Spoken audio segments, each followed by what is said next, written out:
Hello everyone, आज हम पढ़ेंगे एनसीईआरटी ज्योग्राफी क्लास 7 का chapter first, that is environment. Environment वो ऑब्जेक्ट और वो कंडीशन है जिससे हर इंसान या हर कोई घिरा हुआ है। मतलब environment is that object and condition by which one is surrounded. कि आपके आसपास जो भी चीज़ें दिख रही हैं वो एनवायरनमेंट का ही पार्ट है। सबसे पहले देखिए आप तो आपकी एनसीईआरटी में एक छोटी सी स्टोरी डिस्क्राइब की गई है जिसमें रवि, जो कि अपनी काफ़ी लंबी छुट्टियों के बाद स्कूल जा रहा है और वो नोटिस करता है कि स्कूल के बगल में जो प्लेग्राउंड था वहाँ पे खुदाई हुई है, यानी डगअप मतलब खुदाई हुई है। और लोग कह रहे हैं कि वहाँ पर फ्लैट्स बनेंगे, बिल्डिंग्स बनेंगी, जिसको सुनकर रवि की आंखों में आंसू आ जाता है। ऐसा क्यों हो जाता है? क्योंकि उसे रियलाइज़ होता है, उसे महसूस होता है कि वो जो बड़ा सा प्लेग्राउंड था और वहाँ पर जो सॉफ्ट ग्रास थी, फ्लावर्स थे मैरीगोल्ड्स के और फुल बटरफ्लाइज थी, वो उसको दोबारा नहीं दिखेंगी अब। ये अपनी इस फीलिंग को वो अपने क्लासमेट्स के साथ शेयर करता है और यही चीज़ उसके प्रिंसिपल असेंबली टाइम पे कहते हैं कि देखिए एनवायरनमेंट कैसे चेंज हो रहा है। इस पे रवि पूछता है कि सर एनवायरनमेंट क्या है, तो उसके टीचर बताते हैं कि whatever you see in your surrounding, यानी जो भी आप अपने आसपास देखते हैं वो एनवायरनमेंट है। रवि इस पे सोचता है कि दैट मीन्स कि इसका मतलब स्कूल बिल्डिंग, टेबल्स, चेयर्स और classroom, open field, road, garbage यानी कूड़े और मेरे दोस्त सारे ही एनवायरनमेंट का पार्ट हैं। तो उसके टीचर कहते हैं हाँ, कुछ ऑब्जेक्ट्स हैं जिनको भगवान ने बनाया है, जैसे कि माउंटेन्स, रिवर्स, ट्रीज, एनिमल्स, और जो भगवान बनाते हैं उन्हें कहते हैं नेचर में जो प्रेजेंट हैं। और कुछ होते हैं जो कि लोगों ने अपनी फैसिलिटी के लिए बनाए हैं, जैसे कि रोड्स, कार्स, क्लोथ्स, बुक्स। तो अब देखिए उसके टीचर वहाँ पे उसे उन लोगों को काम देते हैं, चीज़ें दिख रही हैं जो कि गॉड ने बनाई हैं और जो ह्यूमन बींग्स ने बनाई हैं उनको अलग अलग करके डिफ्रेंशिएट करिए। इस पे उसके सारे फ्रेंड्स लिस्ट बनाने लगते हैं और फिर उसमें से एक इकबाल फ्रेंड होता है, वो पूछता है why is our environment changing, हमारा एनवायरनमेंट चेंज क्यों हो रहा है। इस पे सब उसके टीचर रिप्लाई देते हैं क्योंकि हमारी नीड्स की वजह से, जो कि कभी ख़त्म नहीं हो रही हैं और डे बाय डे बढ़ती जा रही हैं, इसलिए हम अपनी नीड्स को फुलफ़िल करने के लिए, कंप्लीट करने के लिए जो भी नेचुरल सराउंडिंग है उसे डिस्ट्रॉय कर रहे हैं। जैसे कि वो लैंड है जहाँ पे ट्रीज़ लगा सकते हैं, वहाँ पे हम डे बाय डे अर्बनाइजेशन कर रहे हैं, मतलब शहर में जो है घर बना रहे हैं। ये सारी चीज़ें अपनी फुलफिलमेंट के लिए कर रहे हैं, इसीलिए अपने एनवायरनमेंट को ख़राब कर रहे हैं। टीचर की इतनी सी बात को अगर हम कंक्लूड करें, यानी एकदम लास्ट में इसका समरी निकालें, तो ये कह सकते हैं कि एनवायरनमेंट की हमने क्या पढ़ी, एनवायरनमेंट की डेफिनेशन पढ़ी, जिसमें डेफिनेशन क्या हो सकती है, place, people, things and nature that surround any living organism is called environment. वो जगह, लोग, चीज़ें जो और नेचर जो हमें किसी भी लिविंग ऑर्गेनिज्म को सराउंड की हुई है, उसके आसपास है, वो क्या है, एनवायरनमेंट है। एनवायरनमेंट कॉम्बिनेशन है किसका है, नेचुरल और ह्यूमन मेड फिनोमेना का।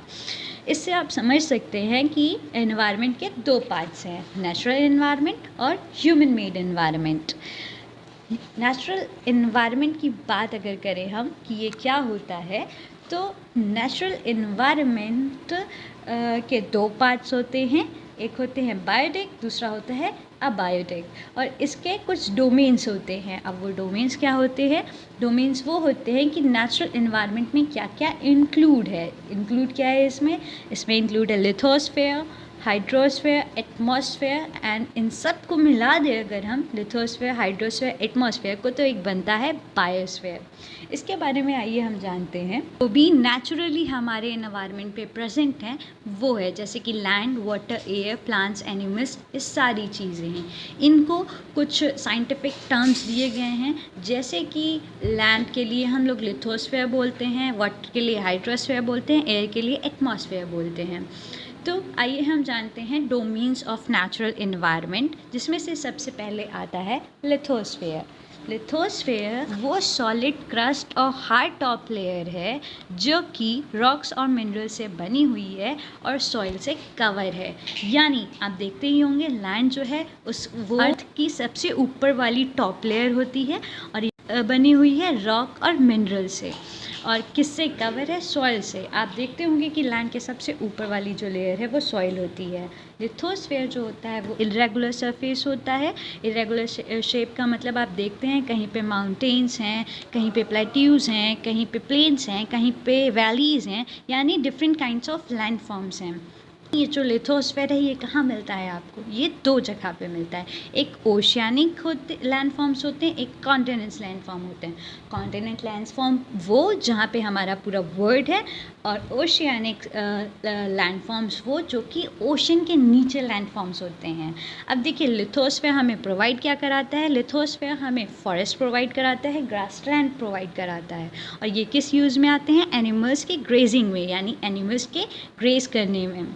और दूसरा ये क्या हमें प्रोवाइड कराता है? लैंड प्रोवाइड कराता है। लैंड का क्या यूज़ होता है? एग्रीकल्चर के लिए, और एग्रीकल्चर से हमें खाना मिलता है और हमारी ह्यूमन सेटलमेंट के लिए, यानी हमारे रहने के लिए।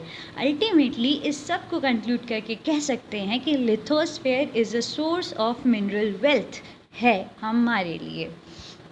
दूसरा नेचुरल एनवायरनमेंट का कंपोनेंट है हाइड्रोस्फेयर। ये है डोमेन ऑफ वाटर, यानी यहाँ पे वो वेरियस फॉर्म्स ऑफ वाटर और वाटर बॉडीज़ जो प्रेजेंट होती हैं उसे कहते हैं हाइड्रोस्फेयर। जैसे कि rivers, seas, oceans, ponds, lakes, ये सारी चीज़ें आती हैं हाइड्रोस्फेयर में।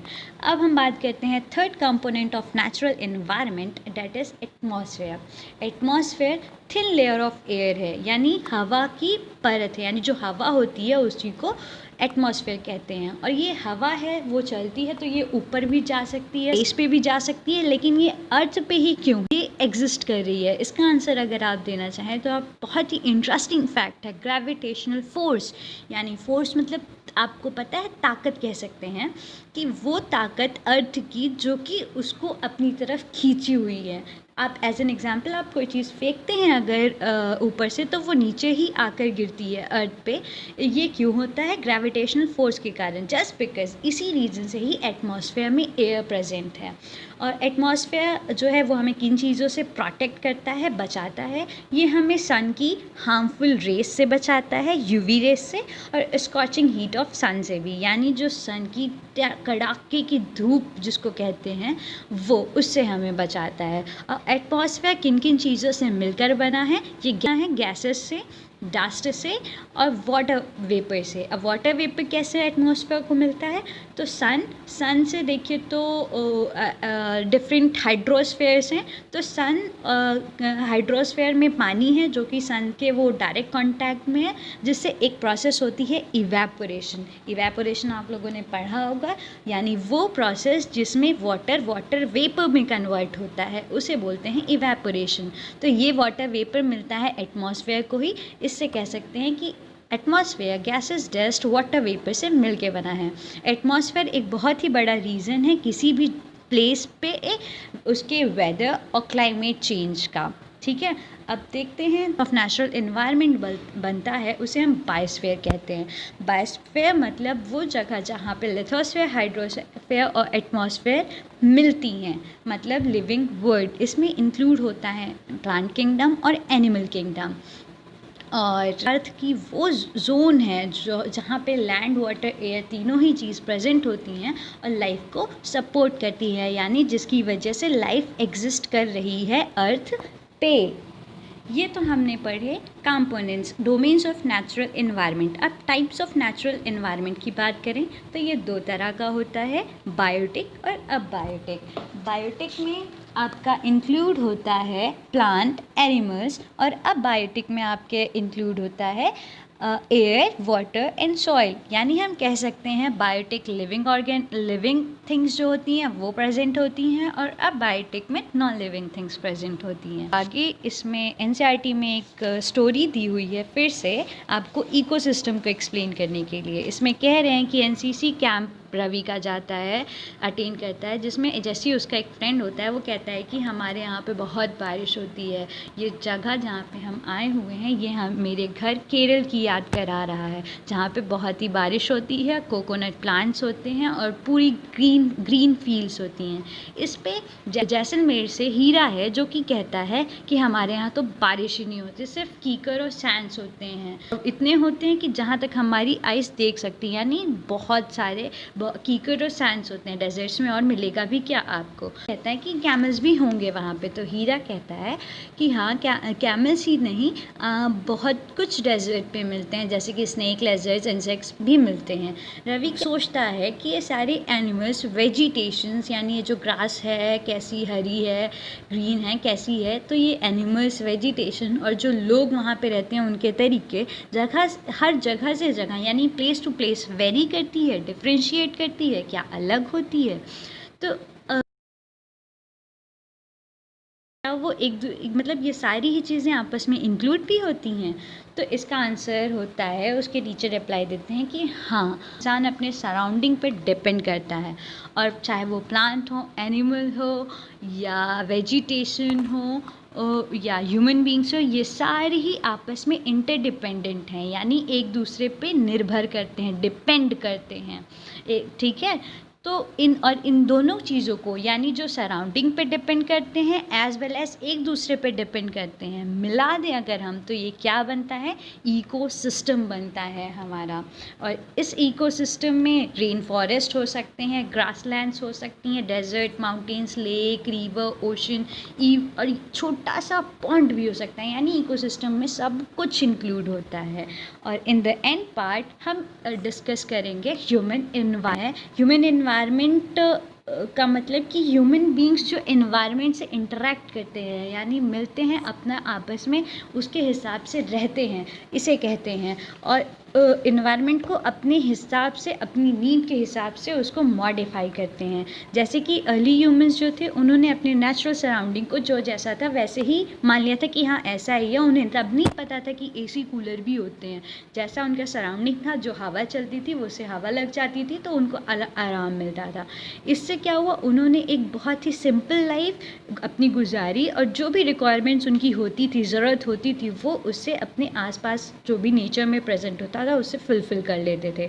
पर जैसे जैसे ही टाइम बढ़ा वैसे वैसे उनकी ज़रूरतें बढ़ी और अलग अलग जगहों पे बढ़ी, मतलब कि उनके कई तरीके की नीड्स आई। जैसे कि जिसकी वजह से ह्यूमंस ने क्या किया, अब नए नए तरीके ढूंढे कि वो कैसे एनवायरनमेंट का यूज़ कर सकते हैं। They learn to grow crops, उन्होंने क्रॉप्स को ग्रो करना शुरू कर दिया, एनिमल्स को डोमेस्टिकेट करने लगे, पालने लगे, और एक अपनी सेटल्ड लाइफ बना ली वहाँ पे। फिर धीरे धीरे व्हील्स इन्वेंट, उन्होंने अपने खाने के लिए नहीं और एक्स्ट्रा में भी अपने फूड को प्रोड्यूस करने लगे। बार्टर सिस्टम आया। बार्टर सिस्टम होता है कि आपको अगर कोई चीज़ चाहिए किसी से और आपके पास पैसे नहीं हैं, तो आप किसी गुड्स को, यानी सामान के थ्रू उस चीज़ को उसको दे दें जिससे आपको सामान चाहिए, जिसके पास वो एक्स्ट्रा है। जैसे आपको अगर चावल चाहिए और दूसरे वाले के पास वीट ज़्यादा है, तो उसको चावल दे दो, राइस दे दो, और उसके बदले में जितना आप राइस दो उतना ही वीट ले लो। इसको बार्टर सिस्टम कहते हैं। अब बार्टर सिस्टम आया तो ट्रेड स्टार्ट हुआ, बिजनेस स्टार्ट हुआ, और इससे जो है एक कॉमर्स डेवलप हुआ। धीरे धीरे इंडस्ट्रियल रेवोल्यूशन आया, यानी इंडस्ट्रीज़ बढ़ी और इंडस्ट्रीज़ ने लार्ज स्केल प्रोडक्शन, यानी ज़्यादा से ज़्यादा प्रोडक्शन करने स्टार्ट कर दिए। अब प्रोडक्शन मतलब ज़्यादा से ज़्यादा चीज़ें बनाने लगे इंडस्ट्री में। अब ज़्यादा से ज़्यादा चीज़ें बनने लगी तो वो एक जगह से दूसरी जगह पहुंचनी भी तो चाहिए। इसके लिए ट्रांसपोर्टेशन यानी ट्रांसपोर्ट डेवलप हुआ, और धीरे धीरे इंफॉर्मेशन रेवोल्यूशन हुआ, जिसने कम्युनिकेशन को जो है और भी इजी और फास्ट बना दिया पूरे वर्ल्ड में। जैसे कि आप देख रहे हैं, पहले टेलीफोन्स होते थे, फिर कीपैड फ़ोन होते थे, आज एंड्रॉयड फ़ोन्स हैं। कुछ लोग तो देखिए तो आईफोन के पीछे भी सिर्फ सिक्योरिटी के वजह से पीछे भागते हैं, क्योंकि जैसी सिक्योरिटी उसमें मिलती है वो आपको किसी और फ़ोन में नहीं मिल सकती है। अब इतना पढ़ने के बाद अगर आप कंक्लूड करें तो कह सकते हैं कि एक परफेक्ट बैलेंस होना बहुत ही ज़रूरी है नेचुरल एनवायरनमेंट में और ह्यूमन एनवायरनमेंट में। इसलिए ह्यूमंस को जो सीखना चाहिए कह रहे हैं अगर एनवायरनमेंट में और उसकी चीज़ें यूज़ कर रहे हैं तो उसको बहुत ही जुडिशियली यानी बहुत ही अच्छे से यूज़ करें, जितनी ज़रूरत हो उसको उतना ही यूज़ करें। जैसे कि आप लोग पढ़ते होंगे सेव वाटर, सेव एनवायरनमेंट, ये सारी चीज़ें आपको यही रिप्रेजेंट करती हैं। इन द एंड आपको यही कहा जा रहा है कि एनवायरनमेंट को बचाएं, क्योंकि वो आप ही के काम आ रहा है। अगर आप उसको जितना बचाएंगे वो कल को और उतना यूज़ में आएगा। और इससे एक छोटा सा फैक्ट है कि एनवायरनमेंट डे हम लोग 5 जून को सेलिब्रेट करते हैं। और in the end of this NCERT फिर से जो स्टोरी थी उसको कंक्लूड किया गया है, यानी ख़त्म की गई है। नूरी जो कि मिज़ोरम से है, यानी north east part of India से है, और वो रवि की क्लास में है। वो अपने यहाँ की ग्रीन सराउंडिंग की बात करती है, यानी वहाँ पे जो ग्रीनरी होती है उसकी बात करती है। और इन सब चीज़ों को देख करके रवि फिर से अपसेट हो जाता है अपने प्लेग्राउंड को लेकर के, जिससे नूरी उसे इनवाइट करती है अपने घर आने के लिए वेकेशंस पे। रवि के टीचर उस स्टूडेंट को बोलते हैं एक लैंडस्केप बनाएं, हाउस हॉलीडेज पे हो जाएं, तो ये सारी चीज़ें होमवर्क उनको दे देते हैं। That is the end of this chapter.